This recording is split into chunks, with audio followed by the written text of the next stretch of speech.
Então a gente na avaliação pré-operatória, a gente já falou da anamnese, tá? A importância da anamnese, né? E de escutar seu paciente, de conseguir tirar dele tudo possível para que não passe nada em branco e aí tenha uma intercorrência, que é uma... Assim, eu nunca tive uma intercorrência grave no consultório, espero que ninguém tenha, porque a gente não sabe manejar isso na hora do estresse. Eu acho que poucos aqui, por exemplo, devem ter o kit de emergência no consultório. Desfibrilador nem pensar, né? Mas ambu com oxigênio, kit de medicações, todo mundo tem, eu duvido. Quase ninguém. Deveria ser obrigatório, mas não é. Mas para a gente evitar esse tipo de emergência, de ter que chamar o SAMU, ressuscitar um paciente lá, é a anamnese que vai resolver isso aí. Não é o procedimento lá na hora. Tá? É antes. É a prevenção. O exame físico, não, a gente não faz aquele exame físico, né, de um clínico, né, como está ali no desenho, mas é você examinar a cavidade oral, ver se está um paciente cheio de periodontite, sei lá, gengivite, raízes residuais, não é um paciente indicado para fazer um terceiro molar inferior que tem risco de infecção grave. Você vai primeiro mandar tratar. Então tem a importância do exame físico ali, oral, da cavidade oral também. Tá? Exames laboratoriais também a gente viu, de uma forma simples, mas viu. E agora falta o quê? Classificar o procedimento. Que estava todo mundo esperando para começar aqui, né? Acho que achavam que ia começar daqui.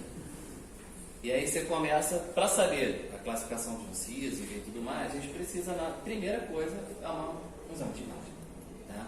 Se a gente está falando de dente incluso, não dá para sair, não dá nem para continuar a falar nada se a gente não tiver um exame de imagem. Tá? Então, o exame de eleição ainda é a radiografia panorâmica dos maxilares. Tá?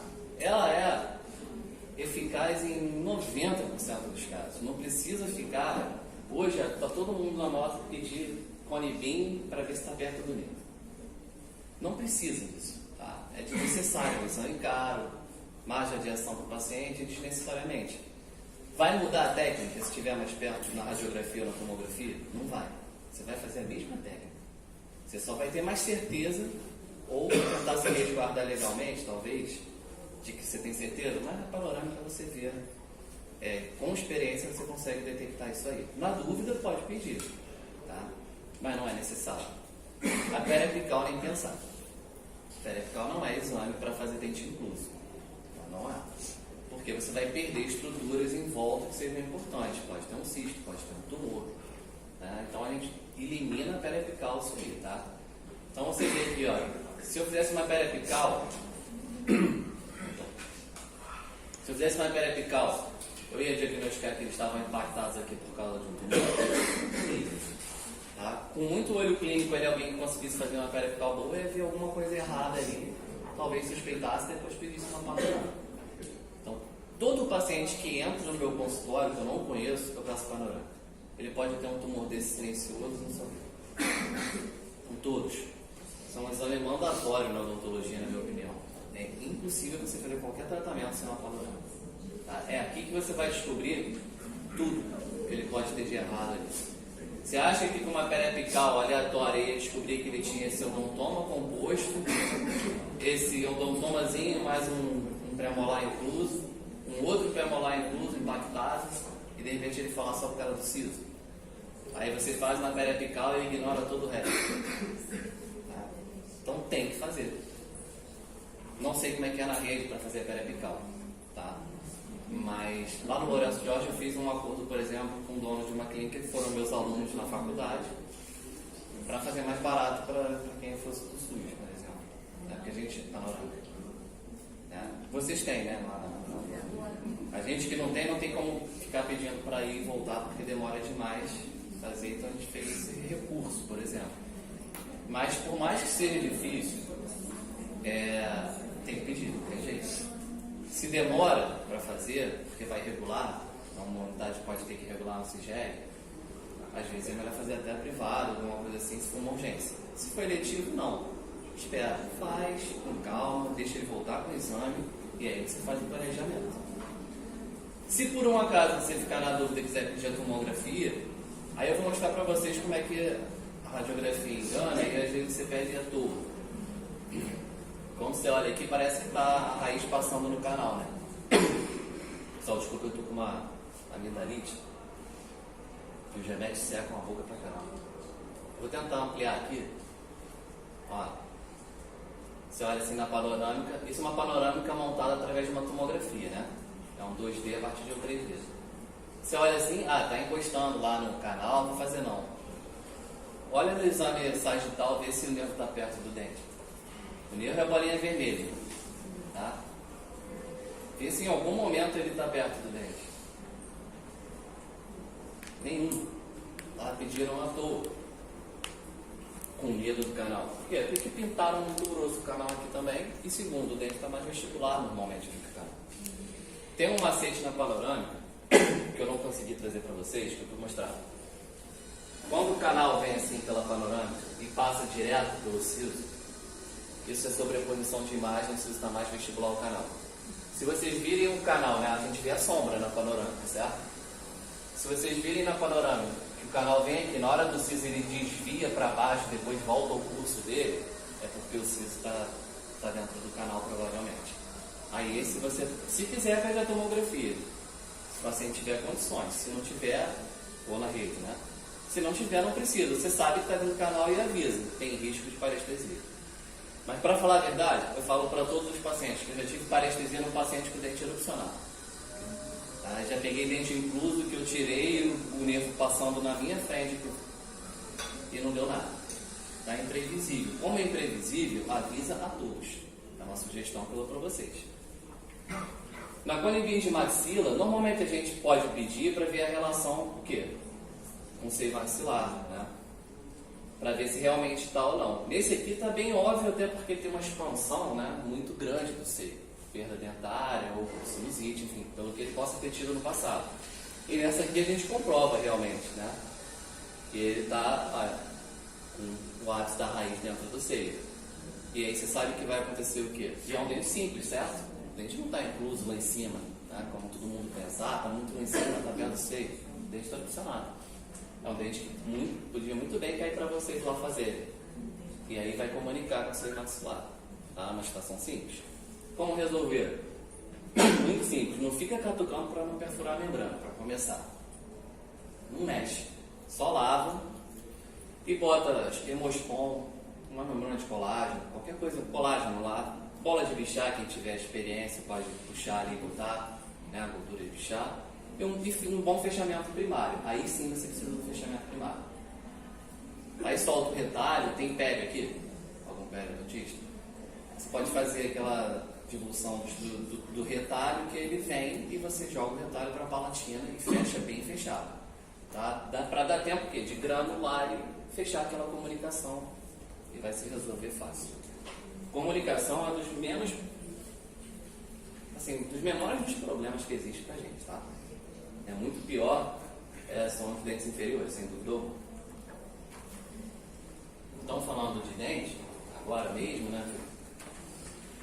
Essa aqui é a prevalência dos dentes inclusos, né? A gente, quem já tem muito tempo de clínica, já percebeu isso aqui, né? O quanto tem de terceiros molares inferiores e superiores. E a relação, né, proporcional entre caninos e extranumerários. É mais incomum, quase raro, né, a gente achar um canino ali impactado, um incisivo. Não é raro não, mas é incomum. Agora os terceiros molares não. Isso é uma coisa bem comum. Né? Quase ninguém consegue ter o dente erupcionado ali em oclusão. Ou menos ainda aqueles pacientes que não têm, que têm a genesia dos terceiros molares. Né? Que provavelmente são alienígenas que estão à frente. Existe um sistema de classificação que não é para vocês usarem, tá? Deixa eu deixar bem claro isso, para decidir se vai fazer ou não dente, mas é para pelo menos dar um norte para vocês, que ele é usado para uniformizar a transferência de informação. Por exemplo, eu posso falar Luiz, né? Luiz? José. Posso chegar para o José e falar, estou te mandando um siso aqui, classificação 3B. Aí ele fala, 3B para rede básica, tá maluco? O 3B é um bem difícil tirar, tem em tese, tá? Pela classificação ali. Ajuda também no planejamento, mas não é uma coisa totalmente necessária. Então essa aqui é a classificação conhecida por todo mundo em relação à angulação. Esse aqui, né, é o mesoangular, o horizontal e o distangulado. Todo mundo tem medo desse aqui, né? Só que esse aqui é muito mais fácil que esse aqui, tá? O distangulado, se ele tiver com a coroa paralingual, pior ainda. Aí sim complicou. Você consegue ver através da tomografia e tem uma outra artimanha também na panorâmica para saber se o dente está inclinado paralingual. Se você vira a anatomia oclusal do dente na panorâmica, ele está virado paralingual. Você vê aquela anatomia do dente tipo de amora, né, que chama. Se eu conseguir vir a anatomia oclusal, ele está paralingual. Se tiver confusa a coroa, ou só lisa, ele está para vestibular. Tá? Por quê? Porque o filme, quando é feito, a película está mais próxima da lingual. Tá? Então, não venham assim achando que também todo mesoangulado é fácil. Ele é classificado como o mais fácil, sim. Só que se ele for mesoangulado e tiver uma dilaceração de raiz que vem até aqui, que faz um gancho, aí o fato dele ser mesoangulado quer dizer nada. Né? Tem outros fatores complicadores muito piores, como a dilaceração de raiz. Essa é a classificação de Pell e Gregory, que serve para inferior e superior, tá? Vou mostrar só uma vez para a gente não ficar muito tempo. O classe 1, essa aqui é uma relação do dente com o ramo mandibular. Tá? Então esse aqui, ó, por exemplo, ele está com quase toda a frente do ramo mandibular, o classe 1. O 2, ele está com parte do dente dentro do ramo, mas tem uma cúspidezinha aqui para fora. E o 3 está todo dentro do ramo. Isso aqui é um grau de inclusão maior. Então, teoricamente, também é um dente mais difícil do que esse aqui, do que o primeiro, né? Por quê? Você tem que tirar menos osso aqui do que aqui. Aqui ele está totalmente dentro do ramo, você vai ter que tirar muito osso, muita ostectomia. Então, quando a gente classifica, a gente teria um mesoangulado com classe 1, a gente teoricamente tem um dente mais fácil. Vocês podem usar a classificação e anotar lá? Podem. Para vocês saberem com o que vocês estão lidando para começar. E depois vocês veem outros detalhes, como dilacerações de raízes, enfim. E a classificação ABC deles em relação ao plano oclusal. Né? Você vê que está o plano oclusal está o mesmo do segundo molar, na classe A. Tá? No B, ele está aqui no meio, assim, mais ou menos, teoricamente aqui na junção amelo-sementária, um pouco acima dela, e o C totalmente abaixo da junção amelo-sementária, o que também determina um grau de inclusão. Né? Então, esse aqui é um dente semi-incluso ou erupcionado, esse semi-incluso, e esse aqui é um dente totalmente incluso. Isso também vai dificultar. Claro que se a gente pega um mesoangulado A1, ele vai ser teoricamente mais fácil do que um 3C distangulado. E aí você, a partir daí, já pode eliminar alguns dentes. Falar, não, esses dentes aqui vão para o especialista. 3C distangulado, lingualizado. Não vou mexer. É um dos fatores para vocês determinarem o grau de dificuldade, tá?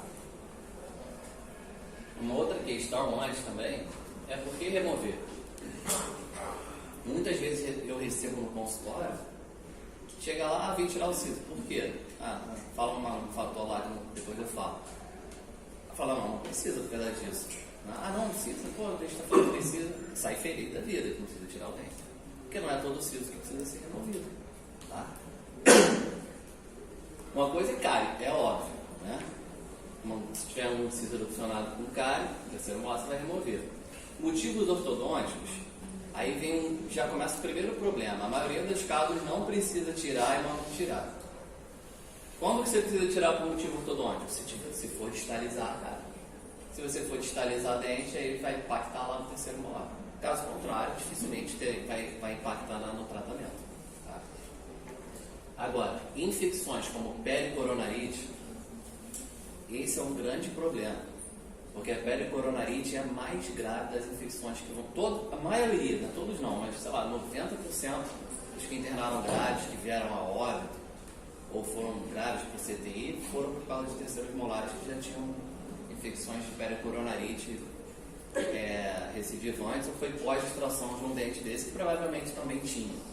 A gente não tem a história de todos os pacientes antes, tá?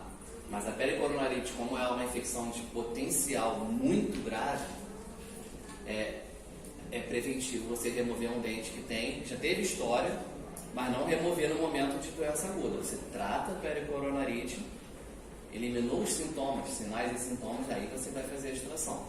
Você tem menos população bacteriana, menos risco de bacteriemia. Tá? Esse é o único caso que a gente não faz a extração em momento agudo.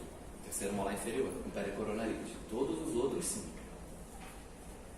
E lesões no segundo molar, que também é bem óbvio. Para quem está mais longe, eu vou ampliar para você ver aqui. Tá? Ó, o terceiro molar, ele já reabsorveu toda a raiz distal do segundo molar. Então, se você já pega um dente que está incipiente, já tira logo. Às vezes dá para fazer uma endo no segundo molar e salvar. Esse aqui já era, né? Mas é uma razão óbvia também. Se eu tiver um terceiro molar incluso que ainda não chegou nesse ponto, preventivamente a gente pode indicar? Se ele tiver conservativos, canalizáveis? Então, aí depende se ele estiver totalmente incluso, ele é um dente, por exemplo, não encostando no segundo molar, está quieto lá, não tem justificativa teórica nenhuma para você ter que tirar. Aí entra essa questão até que eu ia falar agora, prevenir lesões futuras, cistas e tumores. A chance disso acontecer é menor que de 1%. Aí você tem que falar com o paciente. Aí tem que ser honesto. A chance de acontecer um problema, ele estando dessa forma aí, é de 0,1 a 1%. Você quer acompanhar ou quer tirar? Agora, obrigar o paciente a tirar, inventando história, eu acho errado. Tá? Porque a chance é muito pequena de acontecer um problema. Inclusive essa de lesões de segundo molar. É muito raro ter reabsorção. Mas você tem também, às vezes, não é reabsorção, mas como é difícil limpar nessa região, aí ele fica acúmulo de bactéria ali e ele faz uma lesãozinha periodontal. Aí sim, você tem uma infecção. Mas se o dente tiver... pode passar uma foto que de repente eu possa mostrar melhor para você. Ele não está impactado, ele só está incluso reto, não tem nada em volta, não está encostando em nada, não tem por que tirar. Ele vai viver com aquilo o resto da vida sem problema nenhum. Tá? Então, essa prevenir lesões futuras, a gente interroga por isso. Será? Aí a gente pesa o risco-benefício e a vontade do paciente. Tá? Mas não pode falar que vai acontecer um problema e ter que tirar. Isso é mentira. E aí vem a pior de todas agora, que quem fala isso não vai para o céu. Vai direto para baixo. Qual é? A desculpa mais esfarrapada de todas. Quem diz que o siso vai empurrar os dentes e vai entortar os dentes da frente, vai para o inferno. Tá? Isso não existe. Isso nunca existiu. Isso aí é a maior fake news da história. Antes de existir internet, já existia essa fake news. Tá? Isso não existe. O siso sequer tem força para erupcionar. Como é que ele vai empurrar 7 dentes? Tá? Então, o que acontece? Aquilo ali, o problema de apinhamento é resultante de forças, tá? Que geram resultante de forças anteriores, dentes inferiores, com a falta de espaço apinho. Mas não vai ser esse paciente que vai empurrar, e eles vêm até de ortodontistas que já terminaram o tratamento, falam que tem que tirar para não recidivar. Tá? E aí eu explico, tá errado, isso não existe, pô. Até minha fisioterapeuta veio me perguntar ontem se era verdade isso. Porque ela tinha ouvido falar que sim, depois falou que não, ela ficou confusa, veio e me perguntou na consulta. Aí eu falei, vou até dizer isso amanhã. Tá? Então, pelo amor de Deus, não fale isso. Tá? Isso é um absurdo. É a falta de estudar mecânica mastigatória. Oclusão, enfim, se vocês quiserem dar um. E existem algumas contraindicações que são até absolutas, né? Extremos de idade, por exemplo. Tem um velhinho de 88 anos. E aí, ele descobriu que tem um siso incluso. Tá quieto há 80 anos, tá? 70 e tantos anos. Para que vai tirar? Tá? Já às vezes, né, já sem os outros dentes, ou poucos dentes, mandíbula atrófica, risco de fratura, maior risco de parestesia, vai tirar para quê? Em crianças pequenas também, 12, 13 anos, né? A não ser que tenha um manejo ortodôntico muito urgente, de esterilização, que eu acho muito improvável, também não se deve tirar, espera crescer um pouquinho mais, né? Até ter um entendimento um pouquinho melhor até pelo pós-operatório, que a gente vai ver, tá? Algumas condições clínicas, tem alguns pacientes que a gente vai pedir risco cirúrgico e vai vir negado. O paciente não tem condições de ser submetido ao procedimento. Tá? Isso existe. É raro? É, mas existe, tá bom? Risco de danos à estrutura adjacente. Aí a gente tem que pesar risco-benefício. O paciente tem um dente incluso, como ela falou, que não está incomodando, não está causando nenhum problema, mas tem risco de fazer uma lesão alveolar inferior, ou então risco de fratura, para que vai tirar? Deixa ele quieto, tá? Então, a gente tem que pesar isso aí também. Tem uma frase, né, de cirurgiões que é clássica, que é mais... que eu não concordo com o termo, mas eu concordo com a frase. Diz que você leva, acho que 3 anos para aprender a operar e 30 para aprender a contraindicar uma cirurgia. Você não pode levar 30 anos que está acabando, né, o tempo já de vida útil profissional. Tem que ser antes. Então tem que aprender a contraindicar. Mesmo que seja lá no consultório, você quer ganhar dinheiro e tudo mais, tem que saber contraindicar. Aí vem a técnica cirúrgica agora propriamente dita. A gente já viu tudo que a gente podia te entregar. Só fazer uma colocação quanto à questão do idoso, desculpe interromper. Uma questão importante do que o Roberto falou, a gente na atenção primária, a gente tem que trabalhar muito a questão de risco-benefício, né? O quanto a gente, vamos supor, deixar um siso incluso, né, no idoso ou fazer a cirurgia e a intervenção. Uma coisa é se eu tenho um siso areado, né, que está causando um processo inflamatório, né, e é bom que a gente trabalhe na saúde da família, porque uma das potências do trabalho na saúde da família é a atuação interprofissional. A gente pega o histórico, leva para o médico, leva para o enfermeiro, discute o caso, avalia em equipe o risco-benefício, né? E assim a gente, se precisar fazer de fato com mais segurança, porque a gente tem a anuência de outros profissionais que também acompanham esse paciente, né? A gente entende o risco sistêmico, mas nada melhor que o médico que faz esse acompanhamento para a gente poder discutir o caso, e essa é uma vantagem da saúde da família, trabalhar em equipe interprofissional. Acredito que em algumas situações do hospital, o Roberto também discute o caso. Eu comentei com ele sobre isso antes até, mas ninguém comentou sobre como é que é a funcionalidade junto aos médicos, né? Sim. É bom saber que vocês têm equipe para isso, né? Acho que a gente, né, tendo entrado na nossa unidade, o dentista que participa da reunião de equipe, trabalha seu planejamento, que não fica lá no seu consultório, ele tem entrada com os outros colegas da equipe. Então, assim, ou vai lá na porta do médico, discute o caso no final do dia, na hora, ou leva para a reunião de equipe, dependendo da audiência. Então, assim, né, a atuação interprofissional é fundamental, né? E esse é um dos ganhos que a gente tem de atuar na saúde da família, né? Equipe interprofissional, assim como o Roberto. Isso é ótimo, né? Não é todo lugar que tem essa facilidade de um parecer médico, de uma opinião que seja. Às vezes, no seu consultório, né, você tem que acionar o médico, e aí cavar o horário. Às vezes o médico não consegue ter acesso, né, acaba você fica sozinho na tomada de decisão. E a gente podendo discutir isso com outros profissionais. Se vocês têm essa facilidade, assim, já 50% uma coisa muito importante, de vantagem, né? Registrado no prontuário. Né, o caso tal foi discutido, foi realizada uma interconsulta com o médico da equipe, com o enfermeiro, né, foi discutido, né, às vezes envolver a família também, né, no plano de tratamento. Hoje com o prontuário carioca, né, que fica tudo, não é editável, tudo que escreveu ali está escrito, né? Então, a gente usa de Itaquera, né? É diferente. O prontuário eletrônico mas provavelmente tem a mesma funcionalidade. Assim, registrar no prontuário é a nossa ferramenta, seja de planejamento, né? A gente está lá, mas se a gente sai da clínica, passei um pouco, vou embora. O outro profissional dá continuidade no tratamento e alguma tomada de decisão que vocês fizerem, que caso venha a ser questionada, o que está registrado no prontuário, né? Você teve a anuência da família, do paciente para realizar um procedimento, registra no prontuário, porque isso é uma ferramenta legal, né? Lógico que a gente não está pensando em problemas, mas quem sai de casa com o intuito de assim, hoje eu vou errar, né? Mas caso aconteça alguma intercorrência, estando registrado, a gente tem respaldo para poder discutir, né, a questão do caso. Então aproveitem esse sistema que vocês estão inseridos para tornar mais segura a cirurgia, que foi o que a gente falou até agora, né? E aí vem a técnica cirúrgica propriamente dita.